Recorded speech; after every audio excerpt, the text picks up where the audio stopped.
Destana mem û zînê beş in. Newroza Cizîrê û hevdîtina veşartî bi xêr hatin kurditive.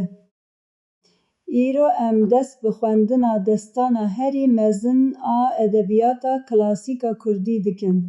Çîroka mem û zînê ya ku Ehmedê Xanî berî sed salan bi pênûsa xwe ya zêrîn nekş kiriye. Çîroka me li Cizîra Botan di nava qesrên bilind û li ber pêlên çemê Dicleyê dest pê dike. Di vê demê de Cizîr paytexta huner, zanîn û mêraniyê bû. Mîr Zeynedîn serwerê Botan bû û du xwişkên wî yên mîna hîvê bedew hebûn, Stî û Zîn. Di dîwana Mîr de jî du ciwanên jêhatî û dilpak hebûn. Mem ku kurê kaxezgerê Mîr bû û Tajdîn ku kurê wezîr û birayê memê Canî bû. Rojek hat ku xebera bihara rengîn li her derê bela bû. Newroz hatibû. Li gorî adetên wê demê, di roja Newrozê de hemû gelê bajêr derdiket deşt û zeviyan. Jin û mêr, pîr û ciwan bi kuncên xwe yên herî rengîn li qadan diciviyan. Lêbelê, qeyd û bendên civakî hişk bûn. Keçan nedikarî bi hêsanê di nava mêran de bigerin û xortan jî nedikarî rûyê bedewên bajêr bibînin. Ji bo ku vê astengiyê derbas bikin, Mem û Tajdîn planek danî. Wan cilên keçan li xwe kirin, rûyê xwe bi çarşefan girtin û bi dizî ketin nava qada şahiyê. Di heman demê de Stî û Zînê jî wekî wan fikirîbûn. Wan jî cilên kuran li xwe kiribûn û bi simêlên sekste rûyê xwe guhartibûn da ku kes wan nenas bike û ew karibin azad di nava xelkê de bigerin. Li qada Newrozê, gava ku her du koman di nava qelebalixê de li hev nêrî, tiştekî ecêb qewimî. Mem û Tajdîn, tevî ku cilên keçan li wan bûn jî, bi carekê de li pêşberî xwe du xortên wisa bedew dîtin ku dilê wan lerizî. Stî û Zîn jî matmayîman. Wan di nava çarşefên keçan de çavên wisa bi bandor dîtin ku hişê wan ji serê wan çû.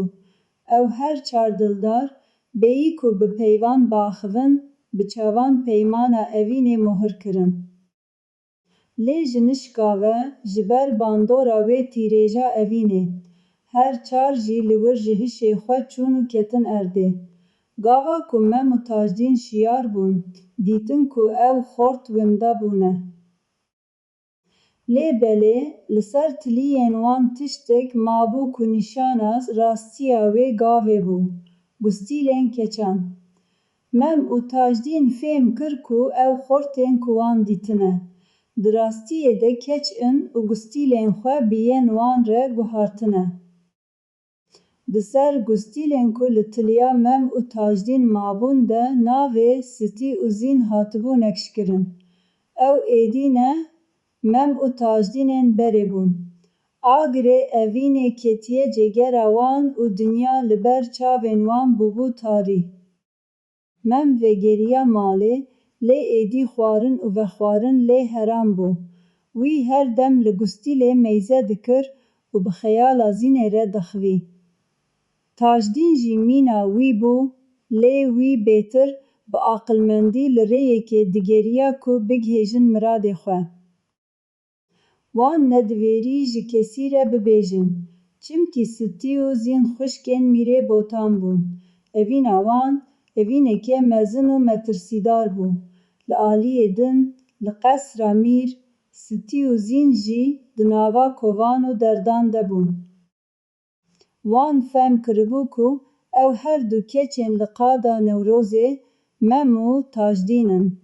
Zînê ji xwişka xwe Stî re got: Xwişka min, me bi lîstikê dest pê kir, lê em bûne nêçîra daxwazên dilê xwe. Agirê ku me daxistî dê hemû qesrê bişewitîne. Piştî çend rojan xeberek gihîşt guhê dildaran. Mîr Zeynedîn biryar dabû ku ji bo sersaxî û nêçîrê derkeve derve. Tajdîn dît ku ev derfeta herî baş e.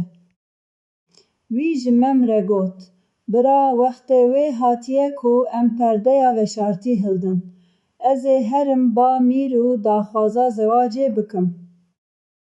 Yan em ê bigihêjin yara xwe, yan jî em ê serê xwe di vê rêyê de bidin.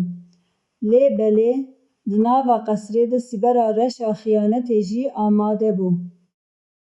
Bekoyê ewan, ku zilamekî fêlbaz û çavnebar bû, hîs kiribû ku di navbera ciwanan û xuşkên Mîr de tiştek dikevime.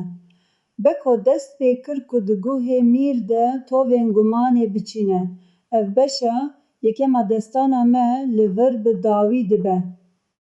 Di beşên din de em ê bibînin ka Tajdîn dê çawa daxwaza keçan bike, xezeba Mîr dê çi be û xefkên Bekoyê ewan dê çawa jiyana Mem û Zînê serûbin bike. Li Kurdî tivebimînin ji bo ku hûn çîroka herî kûr a Kurdî hîn bibin.